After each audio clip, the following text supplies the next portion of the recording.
Hey, what's up, guys? Welcome to the Being Beautifully Honest podcast and channel, and whichever platforms you're listening to this on, thank you so much. If you are a subscriber, I appreciate it. If you are not subscribed yet, please do subscribe, and if you're listening to this on YouTube, while you're at it, go ahead and hit that light switch. We just want to go ahead and brighten up this place. So let's get into this conversation, guys. Meghan Markle, she's going to be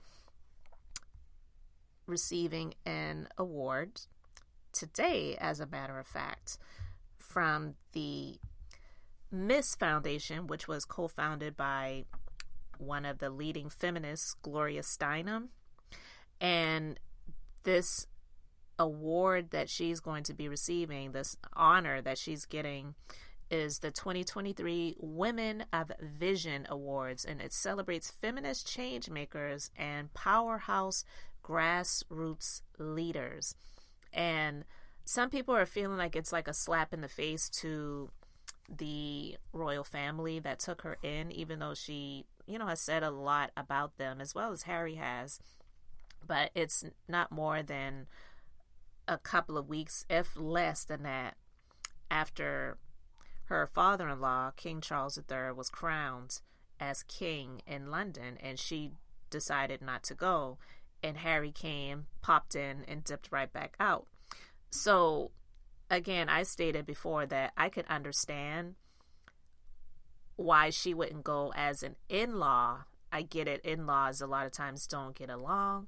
But because of this being like a once-in-a-lifetime event, it wasn't like it was just something that they have every year. Like, I don't follow the royal family, but I guess there's some events that are done yearly. This was something that was like once in a lifetime, and because of his age, who knows how much longer he'll be around. He may have another 20 years just based on the way things, shook out for the Prince Philip, who was Queen Elizabeth's husband, but we don't know because they both died in their 90s. But King Charles, he may not have that much longer. No one knows the day nor the hour. Life isn't promised. Tomorrow isn't promised to anyone. So a lot of people have a lot of thoughts about it. And I wanted to talk about this because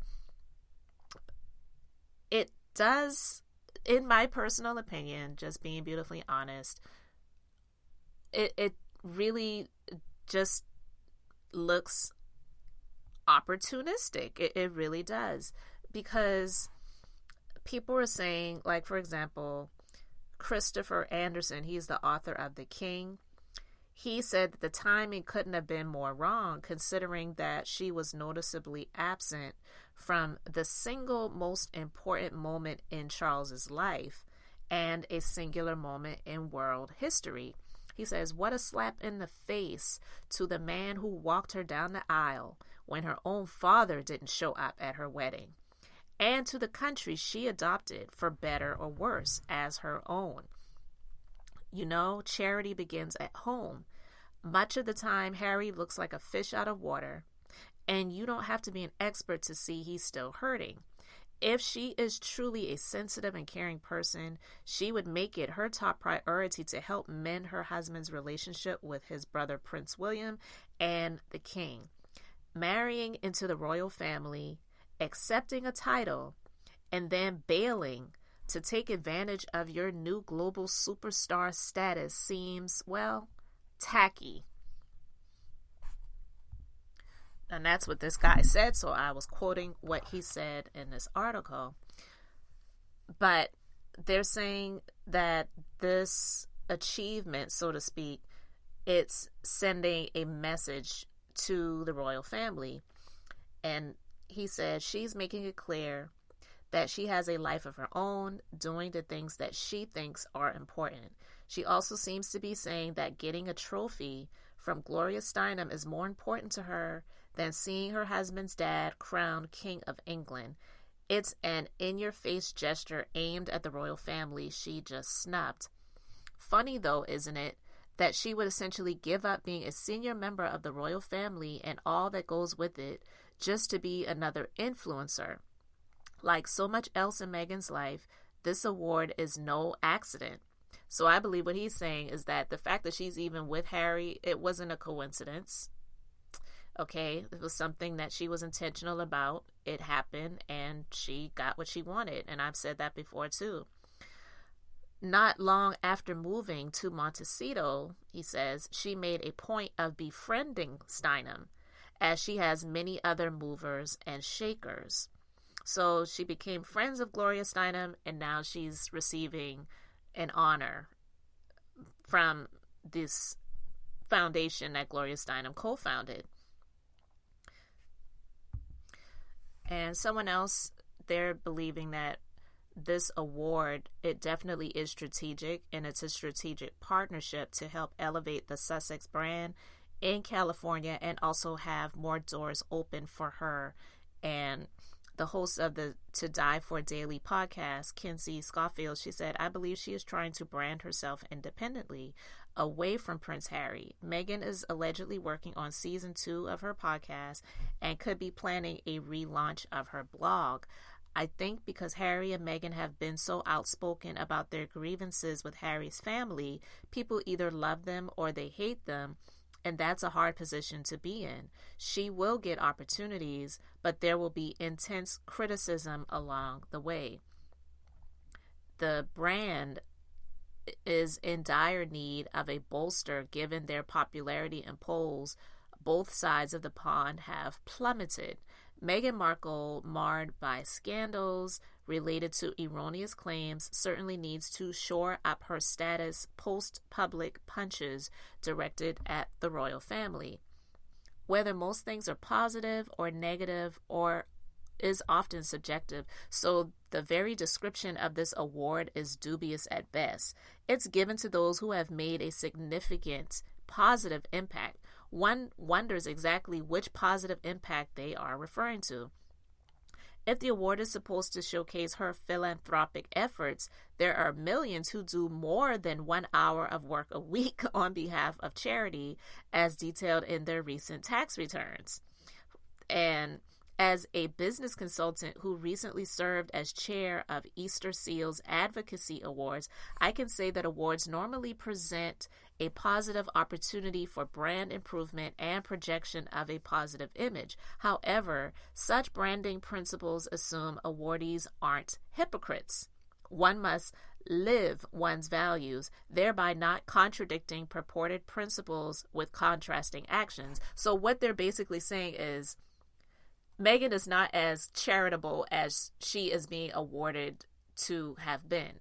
They're basically saying it's proven, it's in tax returns. Like, people aren't just hating on them to say she is not this huge charitable person. She hasn't given so much of herself that it deserves an award.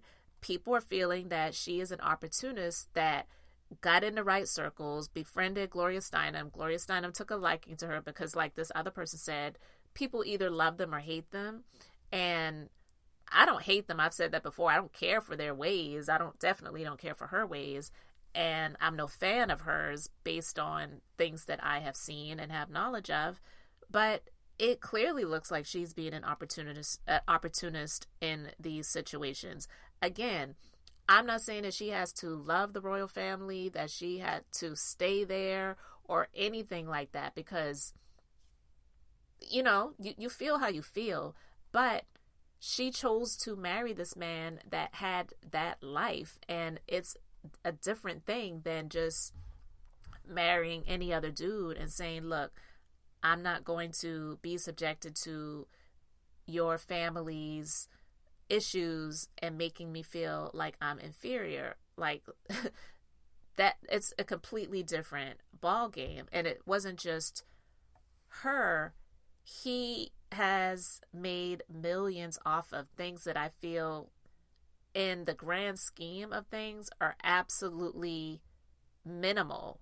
Yeah, his mom died tragically. I'm not saying that's not a big deal. And it did happen a very long time ago. And I can't imagine my dad's mistress now becoming the queen consort of the country, when that would have been my mom, or could have been my mom. I mean, we know they got divorced, but I'm just saying, I understand that, but he made millions off of talking about how his brother made Meghan Markle feel uncomfortable, and they got into a fight because Prince William called his wife difficult. I mean, like, if this were like everyday people, and I get it, they're not everyday people. I don't believe they're any better than us, but I'm just saying, if these were everyday people, would you be making millions off of that? Like, worse things have happened in people's lives, and they're not profiting off of it. But just because of the names and who they are, the stuff that they revealed and shared is really not that big of a deal. Someone made mention of wondering what the skin color of the baby was going to be. You know, if you've listened to my previous conversations, I've talked about that before several times. And if you don't know what my thoughts are on that, you can go back to those previous discussions. But again, she knew what she got into. And like the previous person said, and I've said this before as well, her dad was not at the wedding, but at the time, Prince Charles, now King Charles, he walked her down the aisle. But she couldn't show up for this once in a lifetime event for him getting crowned as king. To me, it just does, make you look opportunistic. It really does. And I mean, I know she doesn't care. I know she's just going to continue to climb the ladder of influence and utilize everything that she has in her arsenal to get what she wants. But I don't think that people are lying when they say that it just, to us, it looks like she's an opportunist. And the timing of it, not more than a couple of weeks after the coronation, this is something that is pretty huge that has been announced that's happening for her. The author said, is Meghan a change maker, or more accurately, a disruptor? Certainly, as a woman of vision, quote unquote, she must have known what she was getting into when she married Prince Harry. Once Megxit was underway, she must also have considered that their decision would have a devastating impact on Charles, William, and the late Queen, attacks that struck at the very heart of the monarchy itself. Then there was the fusillade of attacks against Harry's relatives and the world in which they operated. Charges of racism, infighting, and bullying so severe that Meghan was driven to the thoughts of taking herself out. All served up to a gobsmacked Oprah, then in a cloying Netflix docuseries, and finally in the pages of Harry's memoir. It's highly doubtful that this visionary woman just realized how it would all backfire. That the vast majority of Britons would condemn Harry for seemingly turning his back on this birthright, and that they would be even angrier at Meghan for allegedly convincing him to do so. Nor, I'm sure, did she predict how quickly support for the Sussexes would begin to erode in the U.S. as Americans watch Harry and Meghan strike deal after big money deal with Netflix, Spotify, Penguin Random House, and other corporate giants.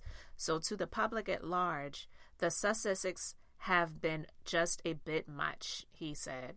Would Meghan ever be getting the attention she has now if she hadn't married Harry? Their fairy tale romance and wedding propelled her from being one of the stars of a fairly minor TV series to a global entity, a potential Princess Diana. It's a fine line she's walking here. Strangely, all the drama between Harry and the rest of his family benefits her. All those headlines, even the negative ones, at least keep both Sussexes in the public eye, he said. And that is what I have been saying all along. She got what she wanted. Every time you look at some internet news site, you see something about the Kardashians, even if it's a freaking bikini that one of them wore to the pool or to the beach that day. Like, that's news, right? Now it's gotten to the point where Meghan Markle is that way, where you will see a news headline about the the lip gloss that that Meghan, whatever her name is, Meghan loves, is on sale this week on Amazon. Pick it up here. Or the shoes that Meghan wore to the blah blah blah. Like that's what it's become. You never would have seen that about her prior to her being with Harry, right? And so I agree with this person, and I agree with the people that are saying that, yeah, it's just looking like she's just become a huge opportunist. And I mean, she's going to do it for better or for worse. She doesn't care. As long as she's getting the money and she's getting the opportunities, she's going to continue to seize them. And, you know, whether it's good publicity or bad publicity, it is publicity nonetheless. And even though I feel she's thin-skinned and she is fragile, I just don't think that she cares anymore, because she's insulated in the Montecito mansion and she's getting what she wants, which was always the notoriety, the fame, and the money that she did not have prior to being with Prince Harry. But I wonder if he's going to regret these things at some point. I mean, today, maybe not. And I'm not saying overall of leaving, but I don't believe that he had to trash his family the way that he did, even though in my personal opinion, I didn't read the book, never intend to do so, haven't watched the docu-series. I don't know if I'll ever watch it. I may one day. I don't believe that he had to do the things that he did to his own family, because it's one thing when your spouse doesn't get along with your family, but for you to trash them the way that you did when you also benefited from the family as well, it just makes him look worse in my eyesight. In my opinion, I believe that, yeah, she's trying to spread her wings and branch off. I don't know if this marriage is going to last forever. We shall see. Princess Diana, she got divorced from Prince Charles at the time. He was Prince. And you know, that marriage didn't last forever. I don't know. I feel that she's that much of an opportunist where the marriage wouldn't last forever. I mean, hey, if Kim and Croy couldn't make the distance to the end of time, then who's to say that Meghan and Harry will not, you know, stay married? I'm just saying. But guys, I just wanted to talk about that. Let me know your thoughts in the comment section below respectfully. Thank you so much for liking this commentary and subscribing. I'm Beth, and I'm just being beautifully honest. So until the next time, I just wanted to keep it brief, beautiful, and now I'm going to say bye.